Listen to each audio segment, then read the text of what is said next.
శ్రీమాత్రే నమః. ఈరోజు లలితా సహస్రనామంలోని అమ్మవారి యొక్క 26వ నామం గురించి తెలుసుకుందాం. కర్పూర వీటి కామోద సమాకర్ష దిగంతర.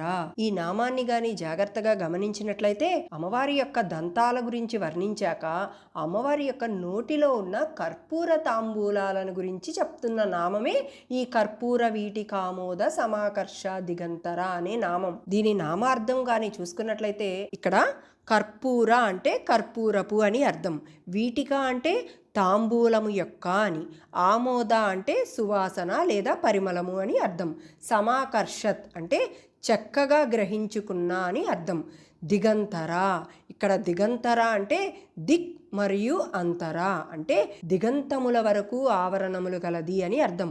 దిగంతములు అంటే ఏంటి అంటే అన్ని దిక్కులు అని, అన్ని దిక్కులకి అమ్మవారి యొక్క తాంబూలం నుంచి వచ్చే సువాసన వ్యాపించి ఉన్నది అని అర్థం. అసలు ఏం చెప్తున్నారు ఈ నామం ద్వారా అంటే కర్పూర వీటి కామోద సమాకర్ష దిగంతర అనే నామంలో మొదటే కర్పూర అనే పదాన్ని వాడారు.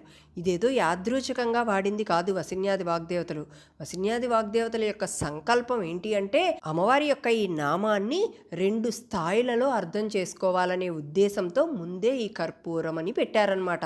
దానిలో మొదటి అర్థం తెలుసుకుంటే అందరికీ తెలిసిన అర్థమే అది ఏంటి అంటే కర్పూరం అనేది భౌతిక అర్థం తీసుకుంటే తెల్లగా ఉంటుంది, సువాసన వస్తుంది, మంట పెట్టగానే పూర్తిగా కాలిపోతుంది, అంటే ఏ మలినం మిగలదు అని అర్థం.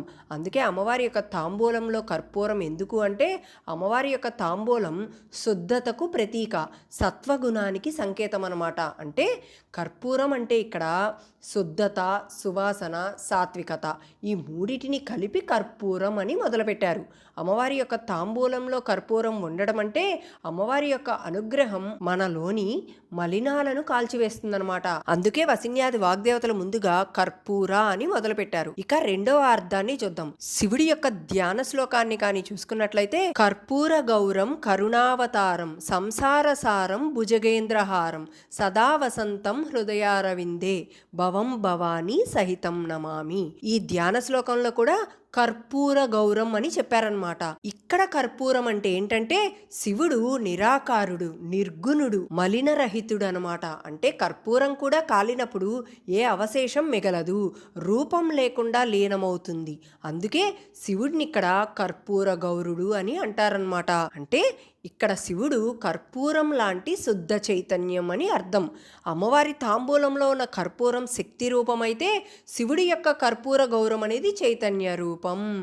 ఇదే శ్రీ విద్యాతత్వం ప్రకారం శక్తి అంటే అమ్మ, చైతన్యం అంటే శివుడు, వీరిద్దరూ కూడా వేరువేరు కాదు అని చెప్పటంలోనే అమ్మవారి యొక్క తాంబూలంలో ఉన్న కర్పూరం, శివుడి యొక్క కర్పూర గౌరం ఇవి రెండూ కూడా ఒకటేనని చెప్పటం అన్నమాట. చూడండి, ఇక్కడ వసిన్యాది వాగ్దేవతలు ఈ నామంలో ముందుగా కర్పూరాన్ని ప్రస్తావించడానికి కారణమే ఇది.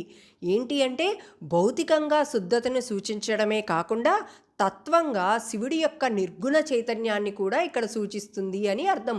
అమ్మవారి యొక్క తాంబూలంలో ఉన్న కర్పూరం శక్తి రూపంగా, శివుడి యొక్క కర్పూర గౌరత్వం చైతన్య రూపంగా ఇవి రెండూ కలిపి ఒకే సత్యాన్ని ప్రకటిస్తాయి అని అర్థం. అందువల్ల ఈ నామం శివశక్తి ఐక్యతను ప్రతీకగా నిలుస్తుందన్నమాట. ప్రతి నామంలో చెప్పుకున్నట్లుగానే ఇక్కడ కూడా వసిన్యాది వాగ్దేవతలు అయ్యవారిని అమ్మవారితో కలిపి చెప్తే అమ్మవారు సంతోషిస్తారు కనుక అలానే ఇక్కడ మళ్ళీ కర్పూర అని మొదలు పెట్టారనమాట. తరువాత ఇక్కడ ఏం చెప్తున్నారు?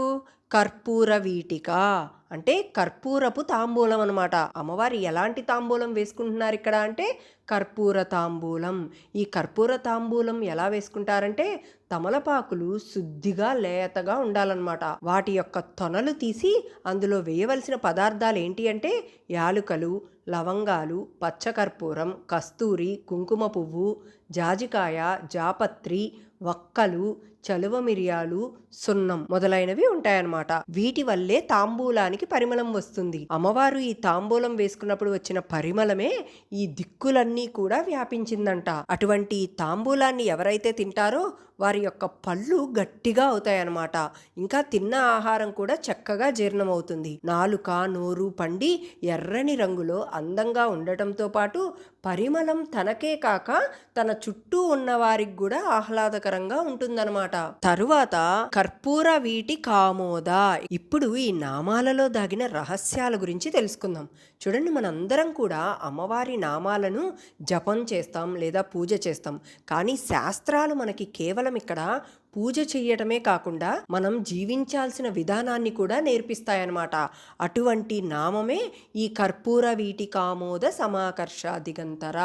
ఈ నామాన్ని కానీ అర్థం చేసుకోవాలంటే ముందుగా 3 మాటల గురించి తెలుసుకోవాలి. మొదటిది మోద, రెండవది ఆమోద, మూడవది కామోద. ఏంటివి అంటే చూడండి, కర్పూర వీటి కామోద, కామోద, ఆమోద, మోద. ఈ 3 మాటల్ని తెలుసుకుంటే ఈ నామానికి ఉన్న అర్థం ఏంటో బాగా తెలుస్తుంది. ఇప్పుడు ముందు ఆమోదం గురించి తెలుసుకుందాం.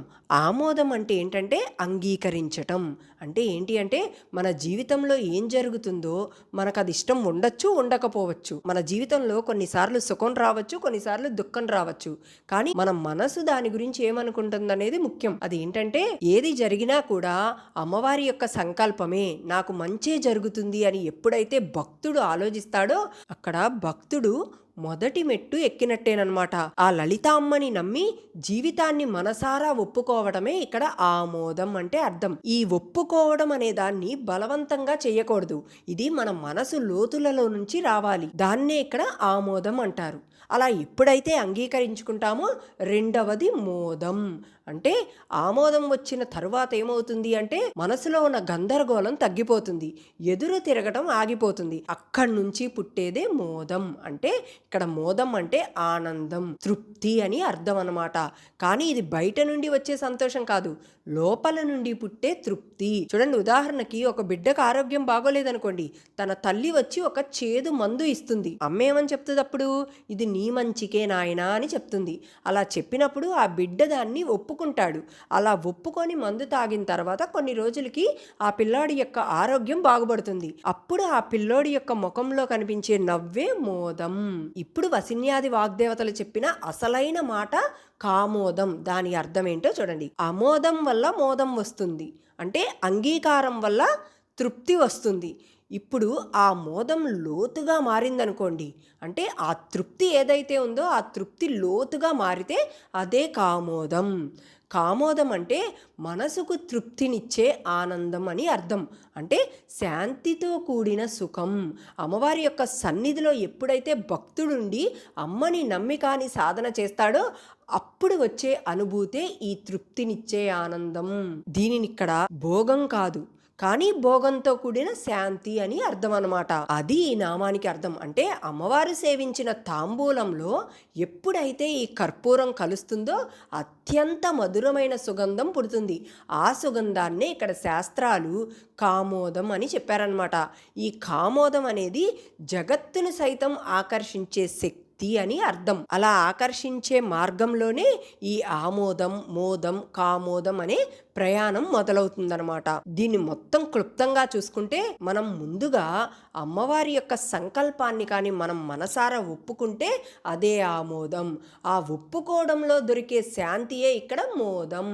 ఆ శాంతిలోనే అమ్మవారి అనుభూతి కలిగితే అదే కామోదం అని అర్థం అన్నమాట. అదే ఇక్కడ కామోదం అనే పదానికి రహస్యం అన్నమాట. అందుకే ఇక్కడ వసిన్యాది వాగ్దేవతలు కామోద అని చెప్పారనమాట ఈ నామం ద్వారా. ఇక్కడ కామోదం అంటే ఏంటంటే అమ్మవారు సేవించే తాంబూలం సాధారణమైన తాంబూలం కాదు. ఎప్పుడైతే అందులో పచ్చకర్పూరం కలుస్తుందో ఒక అద్భుతమైన దివ్య సుగంధం పుడుతుందనమాట.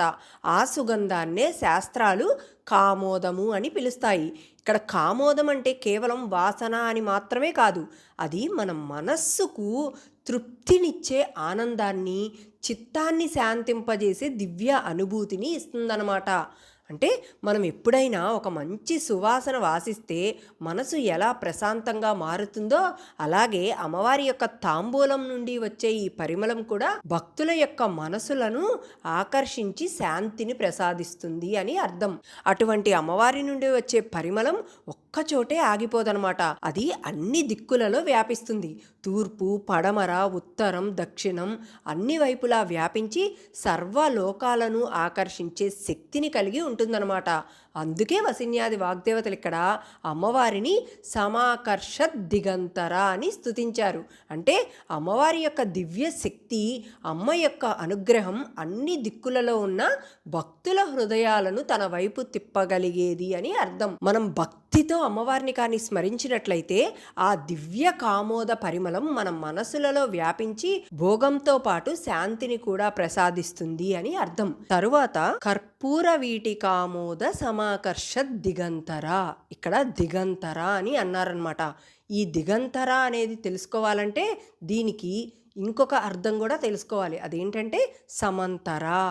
దిగంతర సమంతర అంటే ఏంటి అసలు అంటే ఇక్కడ దిగంతర అంటే అన్ని దిక్కుల చివర వరకు వ్యాపించేది అని అర్థం. అంటే మనం కళ్ళకు కనిపించే ఆకాశం ఒకటి ఉంటుంది కదా, అది మనం ఎంత దూరం వరకు చూస్తే మన చూపు అంతవరకు పోతుంది, కానీ ఆకాశం అక్కడితో ఆగిపోదు. అలాగే అమ్మవారి శక్తి కూడా ఒక ఊరి వరకో లేదా ఒక దేశం వరకో లేదా ఒక లోకం వరకో అని కాకుండా అన్ని దిక్కుల చివరి వరకు వ్యాపిస్తున్నది అని అర్థం. అందుకే వసిన్యాది వాగ్దేవతలు ఇక్కడ అమ్మవారిని దిగంతర అని అన్నారు. మరి సమంతర అంటే అది ఎలా వ్యాపిస్తున్నది అని అర్థం.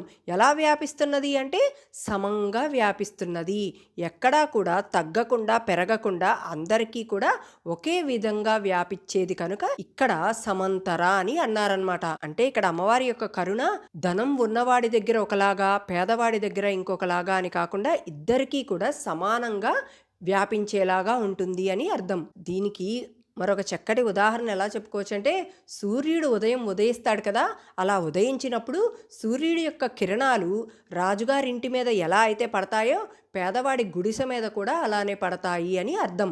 నువ్వు రాజువు కాబట్టి నీకు ఎక్కువ వెలుగు చూపిస్తాను, లేదా నువ్వు పేదవాడివి కాబట్టి తక్కువ వెలుగు చూపిస్తాను అని సూర్యుడికి ఉండదు. అలానే అమ్మవారి యొక్క కరుణ కూడా ఇక్కడ సమాంతరంగా దిగాంతరంగా ప్రసరిస్తుంది అని అర్థం అనమాట.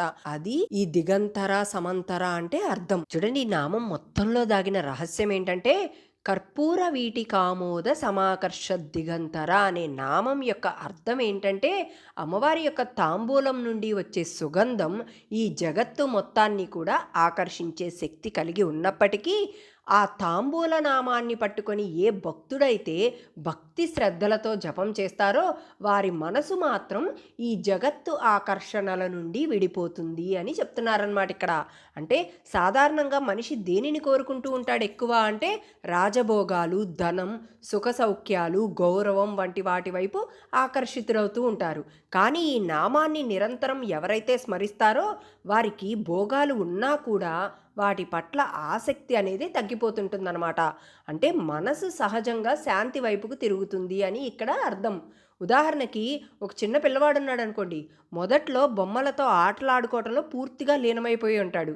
వయసు పెరిగే కొద్దీ చదువు మీద ఎప్పుడైతే ఆసక్తి పెరుగుతుందో అదే బొమ్మలు అతనికి అవసరం లేకుండా పోతాయి. ఇక్కడ ఎవరూ కూడా ఆ పిల్లవాడితో బలవంతంగా బొమ్మల్ని వదిలించటం లేదు. తను ఎప్పుడైతే చదువు మీద ఆసక్తి పెంచుకుంటాడో అవసరం లేనివటువంటి వాటిని వదిలేస్తుంటాడు అని అర్థం. అలాగే అమ్మవారి యొక్క తాంబూల నామ జపం వల్ల భక్తుడిలో ఉన్నతమైన జ్ఞానం పెరుగుతుందన్నమాట. అప్పుడు ఈ ప్రపంచ భోగాలన్నీ కూడా చాలా చిన్నవిగా అనిపించి మనసు స్వయంగా వైరాగ్యం వైపుకు సాగుతుంది అని అర్థం.